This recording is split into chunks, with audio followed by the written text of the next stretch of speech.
Olá pessoal, sejam todos bem-vindos ao Livros e etc. Eu me chamo Leonardo Lisboa e nesse vídeo de hoje eu quero compartilhar com vocês a aula magna do meu mais novo curso Desmascarando o Marxismo e Suas Ideias. Nessa aula de hoje, gratuita, que vocês terão a oportunidade de assistir, eu irei compartilhar com vocês o início, o surgimento das ideias marxistas presentes no Manifesto do Partido Comunista, publicado em 1848, por Marx e Engels, a pedido da Liga dos Comunistas. Muito se fala sobre o marxismo, sobre o socialismo, sobre o comunismo, mas pouquíssimo se estuda o surgimento dessas ideias e como contra-argumentar essas ideias nos mais variados campos, político, filosófico, sociológico e até mesmo econômico. Essa é justamente a ideia central desse curso. Convido vocês, claro, a, se gostarem do conteúdo apresentado nessa aula, a darem uma olhada aqui na descrição desse vídeo, no primeiro comentário fixado.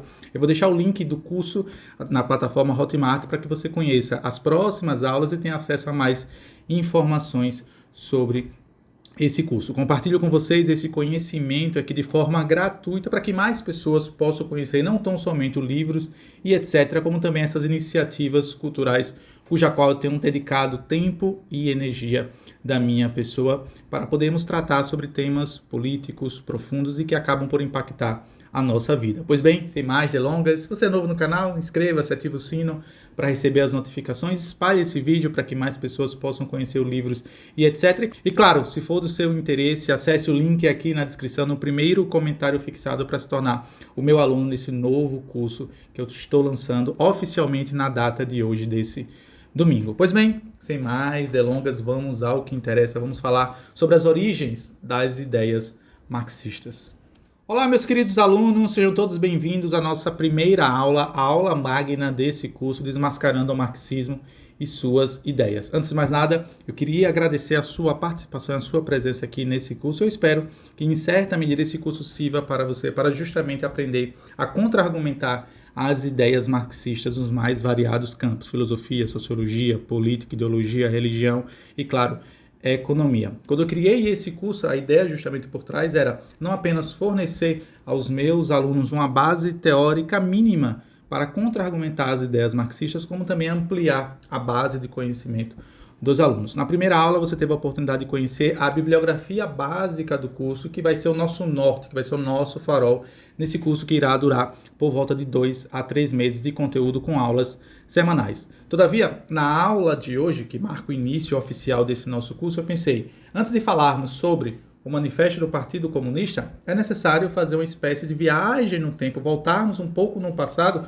para contar a vocês quando foi que surgiu o Manifesto do Partido Comunista, por que surgiu, qual a sua finalidade e qual a relação da vida pessoal do Karl Marx e do Engels com a própria produção desse manifesto político, que é certamente um dos escritos políticos mais importantes do século XIX. Digo isso para que vocês compreendam a importância não tão somente desse curso, como de conhecer as ideias marxistas, mas, sobretudo, conhecer e construir argumentos contrários a essa ideologia vil e nefasta que acaba por corromper os mais variados espaços da nossa sociedade. Lembrem-se também, meus queridos e estimados alunos, que aqui mesmo na plataforma do Hotmart vocês têm acesso a um fórum para tirar dúvidas e discussão e, na medida do possível, me coloco à disposição para responder todas as dúvidas que, porventura, vocês venham a ter. Pois bem, então, sem mais delongas, vamos ao que interessa. Nessa nossa aula inicial, eu me organizei da seguinte forma: apresentar uma brevíssima biografia, ou seja, contar um pouco sobre a vida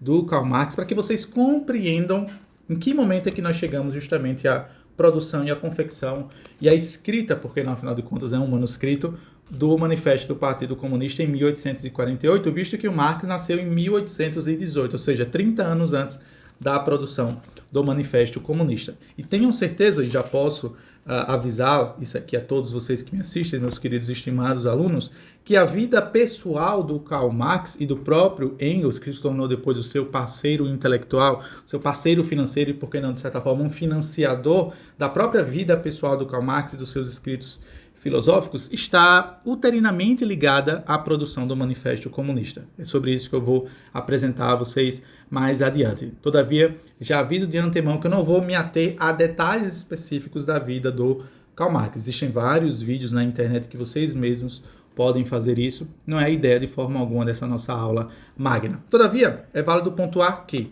O Karl Marx nasce na data do 5 de maio de 1818 na cidade de Trevires, na Alemanha, no seio de uma família até muito bem de vida financeiramente falando e bem estruturada de certa forma. O desejo do pai do Karl Marx era que ele fosse para a universidade para cursar direito, um curso que naquela época era muito bem visto na sociedade, por não tão somente fazer com que as relações sociais entre as famílias elas ampliassem, como também um retorno financeiro muito significativo na ordem de que os advogados naquela época estavam, digamos assim, era uma profissão da alta elite, uma profissão da alta classe da sociedade alemã. E, de certa forma, o Karl Marx, após concluir os seus estudos primários, segue, em certa medida, os desígnios e os desejos do seu pai. Todavia, na própria faculdade de Direito, o Karl Marx começa a se interessar cada vez mais pelas disciplinas de filosofia. E isso faz com que, inclusive, o próprio Karl Marx, lá por volta dos 20, 22, 23 anos, passe, de certa forma, a deixar de lado o estudo específico do direito e se dedicar cada vez mais às cadeiras e às disciplinas da área da filosofia. É justamente nesse momento onde o Karl Marx se interessa e se volta com mais afinco, com mais empenho à filosofia, que ele começa a participar de certos grupos políticos ideológicos, especialmente os hegelianos. Inclusive, ele fazia parte de uma espécie de comunidade, uma espécie de, não vou usar aqui a palavra seita, não, mas eram jovens que se juntavam, que se reuniam para discutir as obras do filósofo alemão Hegel. O filósofo esse fundamental para a própria base do pensamento marxista, tal como eu irei explicar mais adiante nessa nossa aula, meus queridos e estimados alunos. E quando o Karl Marx se apresenta para a sua família como querendo se dedicar para os estudos da filosofia, isso acaba, de certa forma, causando uma ruptura na sua família, especialmente com o seu pai esse que, de certa forma, financiava os estudos de Karl Marx, e essa contenda familiar, inclusive citada em várias cartas trocadas entre Marx e sua família, entre Marx e seus amigos mais íntimos, como sendo um vetor fundamental justamente nesse rompimento da própria religião. Afinal de contas, é válido pontuar que a família de Marx ela é de origem judia, e quando Marx se soma-se ou participa, passa a fazer parte dessa juventude hegeliana. Lembrando, o filósofo Hegel ele era essencialmente ateu, então você tem aí um jovem com uns 21, 22 anos, rompendo com a família, né? Não tão somente por não seguir mais o desejo do pai de que ele cursasse direito, como agora também, de certa forma, abandonando e deixando de lado a sua própria religião familiar, que no caso era o judaísmo, né? E é válido pontuar, além disso, que essa virada de pensamento religiosa do próprio Karl Marx, de certa forma, vai permear os seus escritos filosóficos futuros, tal como eu irei compartilhar com vocês nas aulas a seguir, quando nós formos falar sobre o marxismo nas outras áreas, né? Na política, na filosofia, na economia. Inclusive, uma das lives, que é um conteúdo extra que eu disponibilizo a todos vocês aqui nesse nosso curso na plataforma Hotmart, foi justamente uma live onde eu tive a oportunidade de conversar com o professor Camilo Santa Bárbara, aqui da Universidade Federal de Sergipe, que fez um estudo intenso, quase uma década de estudos, somente sobre a teologia da libertação e como o marxismo se faz presente no seio da Igreja Católica de forma a corromper os preceitos da doutrina social da Igreja Católica. Fica clara a recomendação. Essas lives já estão disponíveis aqui mesmo no curso, todos vocês podem assistir e compreender como o marxismo acaba se entranhando e acaba sendo incutido nos mais variados espaços sociais. O marxismo cultural é fundamental para compreender justamente essa ocupação dos mais variados espaços sociais, seguindo a lógica da ótica marxista de se interpretar o mundo. Todavia, é válido pontuar, e aqui o caminho mais adiante aqui na nossa aula, que tal como eu expliquei alguns minutos atrás, que esse envolvimento do Karl Marx com o próprio Hegel e com a juventude hegeliana que acreditava num Estado forte e eficiente, e notem, né? Isso vai ser recorrente nas próprias obras filosóficas e políticas do Karl Marx, a ideia de um Estado centrado, um Estado organizador dos mais variados aspectos da vida em comunidade. E aí, em 1842, ou seja, Marx nasceu em 1818, ele já estava por volta aí dos 23, 24 anos. O Marx ele sempre foi um indivíduo muito intenso na sua vida política. Tanto é verdade que quando frequentador da juventude hegeliana ali na universidade, na Europa, ele mesmo, várias foram as vezes que ele foi chamado a atenção pela administração da universidade por práticas não muito republicanas. Inclusive, conta-se a alguns dos seus biógrafos mais renomados mundialmente que o próprio Marx foi preso dentro do campus universitário justamente por essas práticas um tanto quanto arredias e um tanto quanto não republicanas no ambiente universitário. E por que eu trago esse ponto? Para vocês compreenderem que o Karl Marx ele é certamente um homem que foi produto não tão somente da sua experiência de vida, como da sua própria vida. Tanto é verdade que, uma vez tendo concluído sua primeira graduação em filosofia, o Marx começa a produzir escritos políticos e escritos filosóficos em jornais ali na própria Alemanha. Só que jornais esses e críticas políticas e críticas públicas essas que trouxeram, inúmeros problemas para a própria vida pessoal do Karl Marx, pois era uma pessoa muito, digamos assim, muito mal vista entre a monarquia e entre os governantes de todos os lugares que ele assentava-se e passava a ser um colunista de alguma das gazetas ou dos periódicos locais. Mas especificamente um desses jornais e uma dessas gazetas acabou de certa forma culminando, como o próprio Marx afirmou isso anos depois, décadas depois, no seu início ou no seu interesse ou na sua, digamos assim, no seu direcionamento para a preocupação com as questões de ordem social e econômica. Em 1842, o Marx ele era um escritor, ele era um crítico político da Gazeta da Renânia. A Renânia é uma região, é um território que fica ali na Alemanha, e ele era, de certa forma, um colunista, um escritor bem lido, de certa forma, ali na localidade ali próximo à Renânia e outras regiões circundantes. Só que nesse mesmo ano, em 1842, exatamente entre o mês de outubro e novembro, o parlamento da Renânia passou a discutir um projeto de lei de forma a banir os lotes de terra comunitários. Aqui é válido explicar o que eram lotes de terras comunitários. Imaginemos que nós estamos falando de uma situação aqui ainda na primeira metade do século XIX, não existia estados, nações como nós conhecemos hoje, não existiam países, e bosques, por exemplo, e a natureza era de certa forma livre e era livre acesso para que todas as pessoas assim o desejassem, pudessem ir lá, por exemplo, tirar o seu sustento, pegar sua lenha, caçar um animal e coisa que o valha.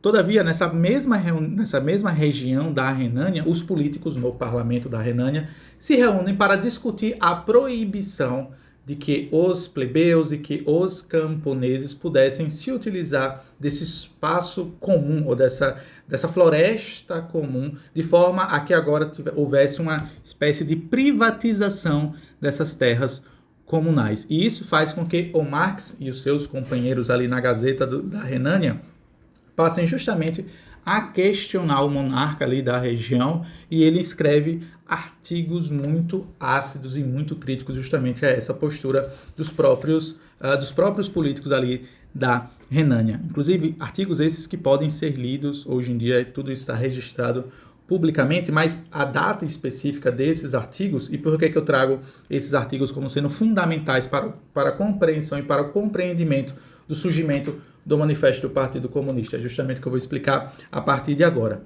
Esses artigos foram publicados durante uma semana praticamente. O Marx bateu nessa tecla e escreveu artigos a respeito desse fato, da data de 25 de outubro à data do dia 3 de novembro. E isso fez com que os políticos e a polícia local fizessem uma espécie eles começaram de certa forma, a observar o que acontecia ali dentro daquele jornal, daquela Gazeta da Renânia, e passaram a observar atentamente, não tão somente Marx, como seus amigos também jornalistas. De fato, acabou-se acontecendo o quê? Eles fecharam o jornal e acabaram por expulsar todos aqueles ativistas políticos, entre eles o próprio Marx. E por que eu trago esse fato? Porque mais de 10 anos depois, quando Marx escreveu Contribuição à Crítica da Economia Política, o Marx, lembrando desse momento que aconteceu em 1840, lembrando, esse livro foi publicado em 1859, portanto, 17 anos depois desse fato aqui.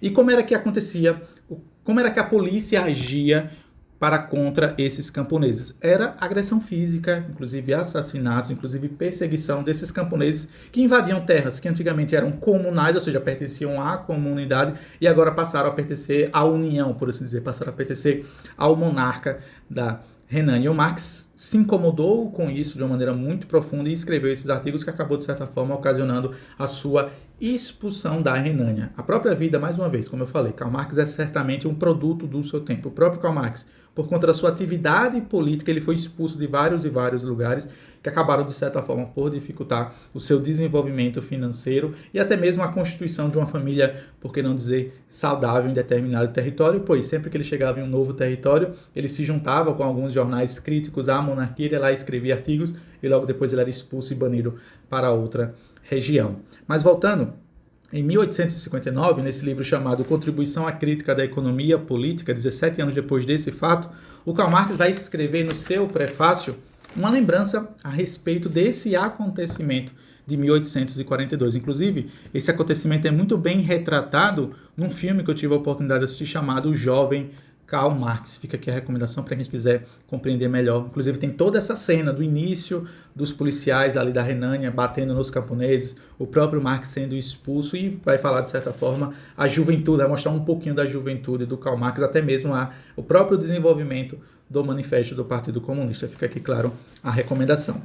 Pois bem, em 1859, no prefácio desse livro, o Marx escreve o seguinte, lembrando, ele está fazendo referência à situação cuja qual ele presenciou e cuja qual ele, de certa forma, foi vítima, que foi justamente essa adoção, ou melhor dizendo, dessa política que foi aprovada no parlamento da Renânia sobre a extinção das terras comunais. Ele escreveu exatamente o seguinte, abre aspas, pela primeira vez vi-me diante do difícil embaraço de participar de discussões sobre os então chamados interesses materiais. E aí daí, inclusive, é que surge a própria ideia do marxismo dialético, do marxismo ser uma filosofia materialista, porque é justamente esse fato ocorrido 17 anos antes, ou seja, em 1842, que acabou levando e acabou, de certa forma, empurrando o Karl Marx para se interessar por esses problemas de ordem econômica e de ordem material, visto que nunca foi, melhor dizendo, o interesse de Karl Marx na sua juventude.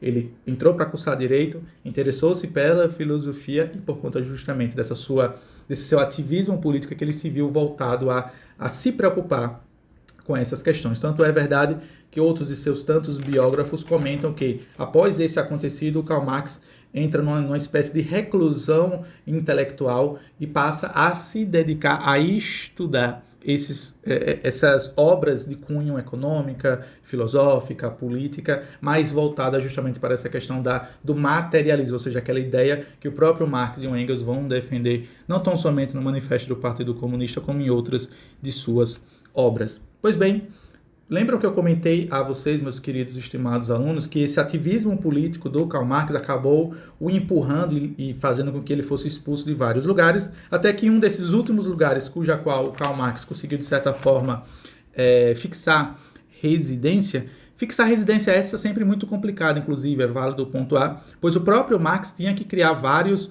nomes falsos, ou seja, vários pseudônimos, para conseguir alugar residências e casas e tudo mais, por conta justamente do seu ativismo político. As pessoas conheciam Karl Marx, então ele fingia ser uma pessoa que não era, justamente para conseguir alugar residência. Então notem, mais uma vez, como Karl Marx é certamente um produto do seu tempo. Estamos falando aqui da primeira metade do século XIX, ou seja, a Revolução Industrial havia estourado alguns anos antes, estava justamente nessa efervescência da Revolução Industrial. E é justamente nesse contexto, chegando na Inglaterra, que o Karl Marx vai ter o contato com aquele que seria certamente o seu primeiro, digamos assim, financiador oficial, que foi justamente o Friedrich Engels. E é válido pontuar que, como fala inclusive o próprio professor José Paulo Neto, um dos maiores especialistas sobre Karl Marx do Brasil, eu tive a oportunidade de assistir uma de suas palestras a respeito de uma biografia que ele lançou sobre o Karl Marx, e o professor José Paulo Neto deixa muito claro que, na ótica dele, não existiria Karl Marx se não existisse Engels. E o Engels, apesar de vir de uma família burguesa, né, a partir, claro, de uma interpretação marxista, ele sempre foi muito próximo ao proletariado, ou entender, melhor dizendo, o sofrimento do proletariado naquela época. Tanto é verdade que o próprio Engels, com menos de 30 anos de idade, já havia naquela época, antes de ter conhecido Marx, produzido um livro chamado A Situação da Classe Trabalhadora na Inglaterra. Livro esse publicado em 1845, portanto, 3 anos antes da publicação do próprio Manifesto do Partido Comunista. Livro esse que é tão importante, inclusive, que alguns sociólogos apontam esse livro como sendo um dos pilares, uma das bases da própria ciência da sociologia, tal como nós conhecemos no mundo de hoje. Nesse envolvimento entre o Marx e o Friedrich Engels, acontece uma espécie de paixão ideológica entre um e outro.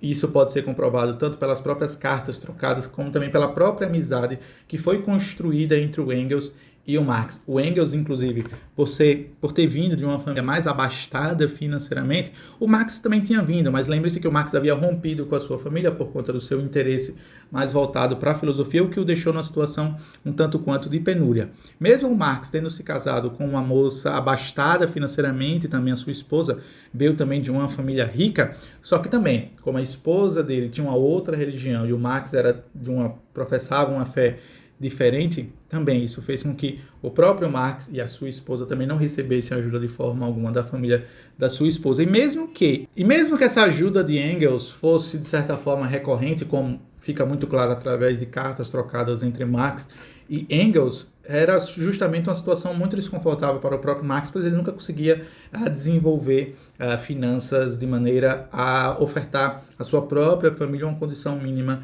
de existência. Tanto é, inclusive, que quando você vai estudar um pouco da vida pessoal do Karl Marx, ele chegou, inclusive, a perder um dos seus filhos, cuja qual ele mais tinha afeto, justamente por conta de falta de recursos financeiros para tratar desse seu filho. Então, o ponto é, como disse o professor José Paulo Neto, e é impossível não concordar essencialmente e integralmente com essa visão do professor José Paulo Neto, que não existiria Marx se não fosse Engels, né? Inclusive, eu até faço aqui uma analogia como se o Batman e o Robin fossem justamente o Marx e o Engels. Um não existiria sem o outro, e um justamente só conseguiu atingir o estrelato ou o sucesso, se é que podemos falar dessa forma. Afinal de contas, é válido pontuar que o Marx, em vida, apesar de ser um ativista político bem reconhecido ali na região da Europa, ele não teve de forma alguma um sucesso, como é que eu posso dizer assim, estonteante em vida, justamente por conta desses conflitos cuja qual ele se envolvia nos locais a qual ele ia se assentando. Agora,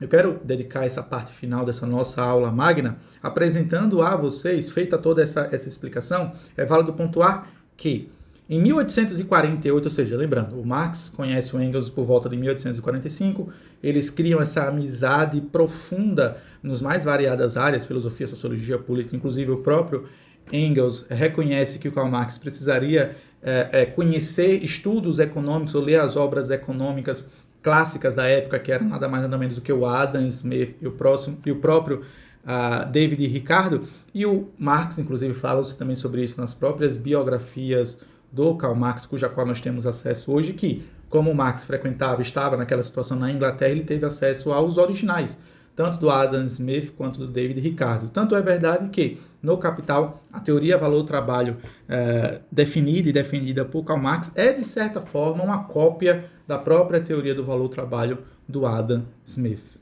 E por que eu trago essa referência ao Adam Smith e ao David Ricardo? Porque é também ciência também, ou melhor dizendo, hoje nós temos ciência desse fato que o inglês não era de forma alguma uma língua cuja qual o Karl Marx ele era proficiente. Pelo contrário, ele tinha várias deficiências linguísticas, especialmente na leitura de artigos e de livros em inglês. E alguns dos seus críticos utilizam justamente esse fato da sua própria vida para alegar justamente a fraqueza e o desconhecimento da teoria econômica de Karl Marx apresentada tanto no Manifesto do Partido Comunista, que é justamente o tema central da nossa aula seguinte, onde eu irei tão somente esmiuçar detalhe, titim por titim, do livro do Manifesto do Partido Comunista na aula seguinte. Lembrando, a aula seguinte, se não me falha a memória, ela tem por volta de quase 2 horas de conteúdo, e eu irei tão somente explicar a vocês o pensamento presente aqui no Manifesto do Partido Comunista, escrito por Marx e Engels.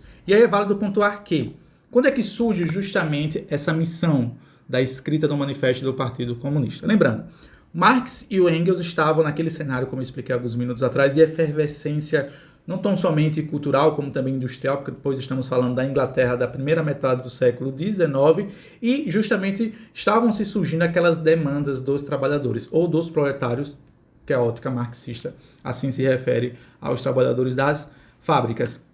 E nessa época começam a surgir vários sindicatos, clamando justamente por direitos laborais, direitos dos trabalhadores. O próprio Karl Marx, inclusive, teve ele foi convidado, de certa forma, a presidir um desses sindicatos, e na época ele respondeu algo parecido com que ele não poderia liderar um sindicato dos trabalhadores, pois ele não era um trabalhador no sentido estrito senso da palavra, ou seja, ele não era de chão de fábrica. O Karl Marx sempre foi um intelectual. Isso aqui é outro ponto interessantíssimo para se conhecer sobre a vida do Karl Marx. Pois bem, nesse cenário surge a Liga dos Comunistas, que tinham representantes de vários países da Europa, e sendo Marx e o Engels as figuras políticas mais proeminentes e mais famosas, que mais tinham, de certa forma, um apelo na comunidade, na sociedade europeia, é pedido a eles, ao Marx e o Engels, que escrevessem justamente uma sintetização das ideias comunistas, numa linguagem que fosse acessível ao trabalhador, que fosse acessível ao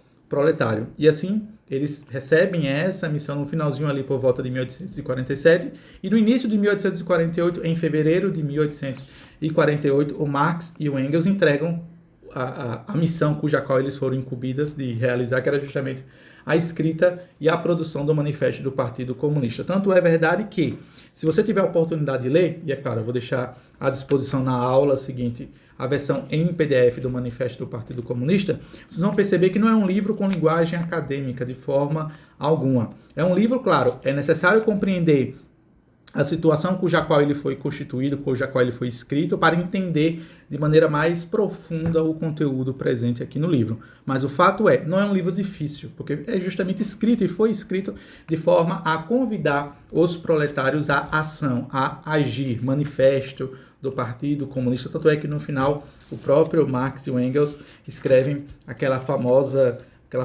frase, permitam-me ler aqui para vocês, né?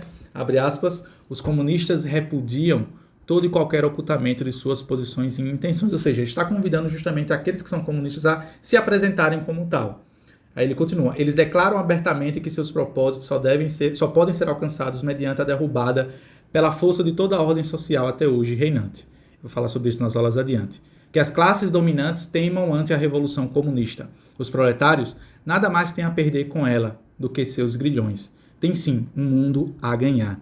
Proletários de todos os países, unam-se. Então notem que é um escrito convidativo para a ação, para sair justamente dessa situação dominadora, ou a situação dos proletários que eram dominados justamente pelos burgueses. Mas de forma muito sintética, e essa informação que eu trago a vocês aqui tem como base não apenas estudos e leituras de cartas trocadas entre Marx e Engels e outros de seus amigos socialistas da época, como também estudos tendo como base biografias do Karl Marx, e também uma oportunidade que eu tive de fazer um curso de ciência, ou melhor dizendo, um curso sobre o marxismo da UJS, da União Juventude Socialista, onde na primeira aula o professor teve a oportunidade, o professor compartilhou com nós, com todos os alunos, e é justamente isso que eu vou fazer aqui a vocês, as 3 filosofias que acabaram por fundar e por basilar e por pavimentar, melhor dizendo, o próprio pensamento marxista. Lembremos que Marx e Engels, de certa forma, eles inauguram um novo socialismo. Socialismo científico. Antes do socialismo científico, o que havia era o seu socialismo utópico, com Proudhon, Robert Owen e outros tantos socialistas utópicos. Socialistas utópicos esse, inclusive, que o próprio Marx e Engels, eles tiveram conhecimento não tão somente desses escritos, desses estudos, como eles eram, de certa forma, eles acabavam trocando figurinhas com esses socialistas utópicos. Mas a crítica que o Marx, especialmente o Marx, fazia aos socialistas utópicos que defendiam que a revolução deveria chegar, ou melhor dizendo, que o socialismo deveria chegar através da conversa, através do convencimento, é justamente nessa época em que o Marx e o Engels passam a ressignificar essa ideia dos socialistas utópicos de forma a deixar claro que os socialistas, os comunistas, eles devem agir, eles devem correr, eles devem lutar para que a revolução do proletariado aconteça o quanto antes, não ficar esperando justamente o convencimento de toda a população. E assim sendo, três filósofos foram fundamentais para, mais uma vez, a pavimentação das ideias marxistas, que depois vieram a ser, de certa forma, sintetizadas no Manifesto do Partido Comunista e em outros escritos, tanto do Marx quanto de Engels. São eles três, e de maneira muito breve. O Immanuel Kant, né, francês, que escreveu um livro chamado Crítica da Razão Pura, e um dos seus capítulos, chamado Dialética Transcendental, o Kant vai defender, vou colocar aqui entre aspas, a não existência de Deus, dizendo que Deus não pode ser provado, a existência de Deus não pode ser provada, de forma científica. Nesse capítulo em específico da sua obra Crítica da Razão Pura, o Kant vai, segundo a ótica do próprio Kant, é óbvio, desmontar as provas tradicionais da existência de Deus e da alma. E por que eu trago essa referência, ou seja, ao descrédito para com o divino? Porque vocês vão perceber que esse é certamente o norte seguido por Karl Marx. Tanto é que os outros dois filósofos, cuja qual ele foi influenciado, esses dois agora, alemão, né, ou seja, da Alemanha, têm justamente esse mesmo DNA contrário ao divino. Então, Kant critica a existência de Deus no campo científico. Aí logo depois nós temos quem? Hegel, lembrando, Karl Marx, quando na faculdade de filosofia, pertencia à juventude hegeliana. E o próprio Hegel, através de um dos seus ensinamentos chamado o autodesenvolvimento dos conceitos, vai também, em brevíssimas palavras, em outras palavras, por que não, também duvidar justamente da existência de Deus. O próprio Hegel, apesar de ser protestante, ele não acreditava, por exemplo, no Deus Tríduo, né? No Deus, no Filho, no Pai, no Espírito Santo. Então, o Hegel, de certa forma, também acaba por incentivar e acaba por moldar o caráter filosófico, político e, por que não, religioso do próprio Karl Marx. Além do Kant, do Hegel, surge também um outro filósofo alemão, esse, a minha modesta opinião, sendo mais radical ainda, que é o Ludwig Feuerbach, que escreveu uma crítica radical da religião. O Feuerbach falava que, abre aspas, não foi Deus quem criou o homem, foi o homem quem criou Deus, em busca por uma compensação imaginária à miséria de nossa existência. Então você tem três autores declaradamente ateus, apesar do Hegel ser protestante, mas tanto Kant quanto Ludwig Feuerbach eram declaradamente ateus. E o Hegel, por ser protestante, enxergava a própria divindade de uma forma diferente. Então esses três autores acabam justamente por ressignificar o pensamento político-filosófico e, por que não, ideológico do próprio Karl Marx. E nem o Marx e nem o Engels negaram em nenhum momento da sua vida artística, na sua vida intelectual, em nenhum momento eles se posicionaram contrários a essa teologia, ou a esses posicionamentos desses três autores, do Kant, do Hegel e do Ludwig Feuerbach, que acabaram por os influenciar. Tanto é verdade que o Marx, ele dizia que, nos seus primeiros escritos, a ideia dele era justamente transcrever e trespassar e transferir a filosofia de Ludwig Feuerbach, lá da crítica radical da religião, de que não foi Deus que criou o homem, mas sim que o homem criou Deus para fugir desse estado de miséria existencial. Ele transcreve isso, o próprio Karl Marx, para outra de suas obras, querendo justamente tirar esse caráter religioso e trazê-lo para a política, e trazê-lo para a vida em sociedade. Então vocês imaginem o seguinte, nós temos um homem, né? O homem, ele tem uma essência, né? Deus, em primeiro lugar, né? Aí Deus, no caso, cria o homem e tem a miséria. Afinal de contas, todos nós vivemos em um mundo, circundado por miséria. Então, essa é a visão religiosa a respeito desse fato. O que Karl Marx tenta colocar, bebendo da fonte tanto do Kant, do Hegel, quanto do Ludwig Feuerbach, é que o homem não foi criado por Deus, ele criou Deus para justificar essa miséria. Tanto é verdade que quando você vai ler o Manifesto do Partido Comunista e outros escritos de cunho mais político e mais ativista pela revolução, é possível encontrar de maneira muito clara um certo desprezo e um certo ódio do marxismo, especialmente do pensamento marxista, à própria religião, por entender que era uma espécie de barreira à própria revolução. E assim, meus queridos e estimados alunos, eu convido vocês não tão somente a compreenderem que a filosofia marxista ela é anticristã e ela não compreende da mesma forma, tal como a Igreja Católica, por exemplo, entende os desígnios divinos. Então ela já é por excelência e essencialmente diabólica, tá? Tanto é que, inclusive, esse é um tema aqui de nossas lives, na live sobre a teologia da libertação, que eu comentei com vocês muito breve no início da nossa aula, e convido, claro, vocês a assistirem. Pois bem, e acredito eu, meus queridos e estimados alunos, que assim eu concluo. E aí, mais à frente, claro, comemorando o centenário do nascimento do próprio Karl Marx, outros autores marxistas foram escrevendo a respeito dessas fontes, dessas bases do pensamento marxista, mas todos eles seguem basicamente essa mesma ideia, né? O Karl Kautsky, que escreveu em 1908 Três Fontes do Marxismo, ele vai explicar de onde surgiu as ideias marxistas, primeiro da filosofia alemã, como eu falei agora, ou seja, Ludwig, Feuerbach e Hegel, a economia política inglesa, pois era justamente os ingleses foram os primeiros, de certa forma, a sintetizar a ciência, a teoria econômica, especialmente com David Ricardo e com Adam Smith, e o materialismo francês do próprio Immanuel Kant. Então notem, essas são as três fontes do marxismo. Alguns anos depois, o próprio Vladimir Lenin vai escrever também um livro chamado As Três Fontes e as Três Partes Constituintes do Marxismo, onde ele, de certa forma, vai dizer da mesma forma o que foi dito pelo Karl Kautsky a respeito das bases do marxismo. A única diferença é que ele vai dizer que, ao invés do materialismo francês, que foi uma das bases do pensamento marxista, ele vai trocar pelo socialismo francês utópico, né? Devemos lembrar, naquela época tinha o Saint-Simon, o Proudhon, que foi mais uma vez um grandíssimo socialista utópico da época, cuja qual o próprio Karl Marx teve a oportunidade de conhecer,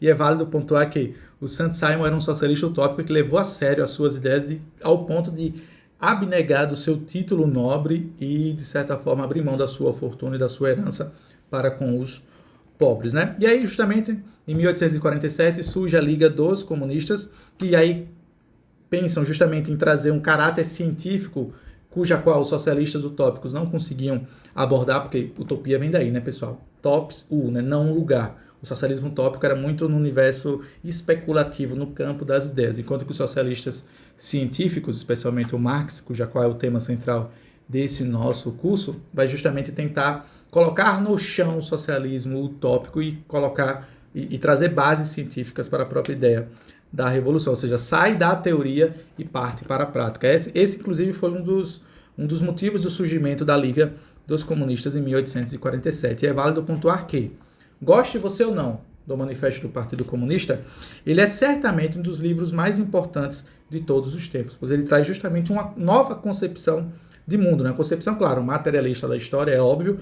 A gente vai falar sobre isso mais adiante, quando nós formos refutar o marxismo no campo econômico e filosófico, mas compreendam que o Manifesto do Partido Comunista é tão importante, mas tão importante, que mais de 170 anos depois nós ainda estamos falando sobre ele, e muitas das coisas que acontecem ao nosso redor podem ser rastreadas, podem ser, e eu até consigo encontrar um elo com os escritos do Marx e do Engels na primeira metade do século XIX.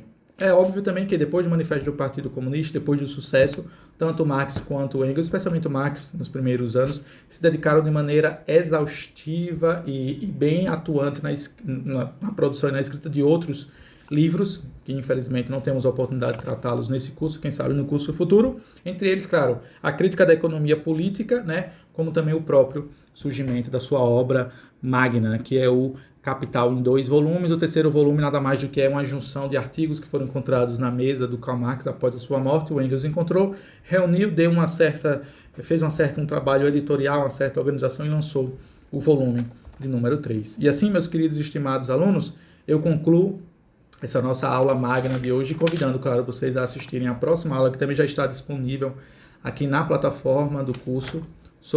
Agora nós iremos falar especificamente sobre o Manifesto do Partido Comunista. Só lembrando, a aula seguinte não é de forma alguma nenhuma refutação das ideias comunistas, é tão somente uma apresentação do manifesto em si. Em conseguinte, nas aulas posteriores é que eu irei discutir e destrinchar o Manifesto do Partido Comunista e pontuar e apresentar os erros na área da economia, da filosofia, da sociologia, da religião e nos mais variados assuntos que eu julgo necessário para que nós possamos, de certa forma, nos armar e nos proteger contra as ideias marxistas que imperam em nosso mundo atualmente. E assim, meus queridos e estimados alunos, agradeço a atenção de todos vocês. Lembrando, críticas, dúvidas, sugestões, perguntas são mais do que bem-vindas aqui no espaço da plataforma ou no nosso grupo privado do WhatsApp e do Telegram, onde nós estamos reunindo e discutindo semanalmente as aulas. Vejo vocês na próxima aula, se Deus assim nos permitir.